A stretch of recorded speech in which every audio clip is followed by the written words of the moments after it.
Hi guys, naanapunta diri na side. Naanapunta diri na side guys sa ato ang mixing no. So ani lang ka unsa maning langaw sa badan.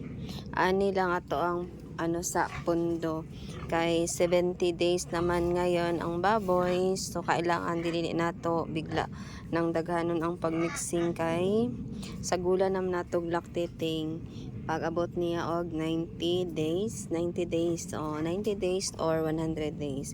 So ngayon mixing muna ako ng tahop ng palay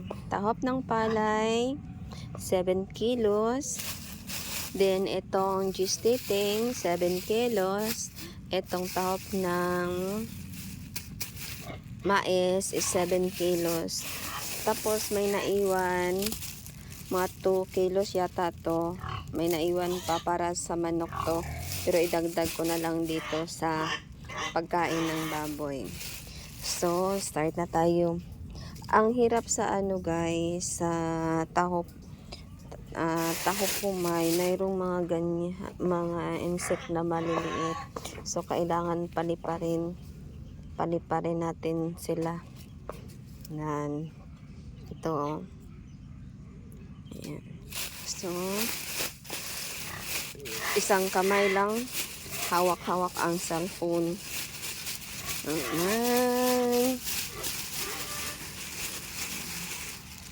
Dati magmixing kami na kapag hindi buntis ang baboy, nilagyan namin ito ng asin at saka cobra meal, pa yung mga mel na sako pag magmixing kami. Pero sa inahing baboy, hindi ako naghahalo ng mga mel, mga copra mel. Ito lang, walang asin. Ito lang tatlo guys. Total naka King Vita Plus naman ang ako ng water. Maglagay ako ng water na sa may sabaw-sabaw kasi ang pagpakain ko sa baboy, hindi po kasi dry feeding. Dati yung maliit pang baboy, si Ensay, pure feeds na siya.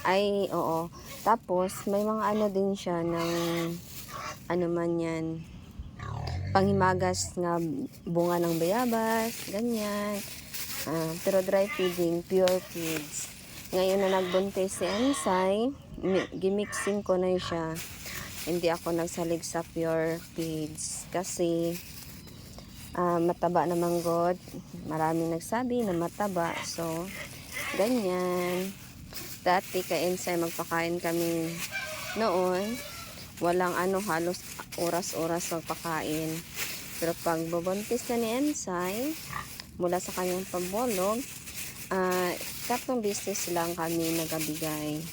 Pero hindi na gaano kadami gaya ng pagbigay namin nung wala pa siya nabulugan. So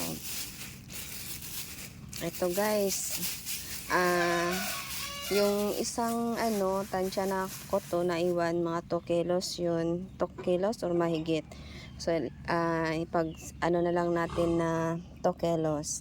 So 7 kilos nga taho pumay, 7 kilos na tahop pumay, 9 kilos na tahop mais at 7 kilos na tahop na gestating. Ito ang kabuuhan ng aking mixing. Ayusin natin mamaya to guys sa pagmix kasi ang hawak ko ay isang kamay. Ang isang kamay ay hawak ng cellphone. Iyan.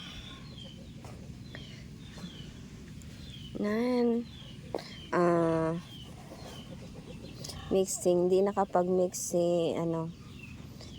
si senior namin kasi masakit ang likod ni senior. Yan. So hanggang dito na lang muna ang aking pagbablog guys sa pagmi-mixing. Gamitin ko ang dalawa kong kamay para mag-mix. So ilagay na natin ang ating camera, cellphone sa tabi-tabi para makapag-mix ako ng maayos nito guys. Sa 7 kilo ng gestating, 7 kilo ng taho pumay, at 9 kilos na taho mais. So guys, thank you for watching. Thank you, and good morning again.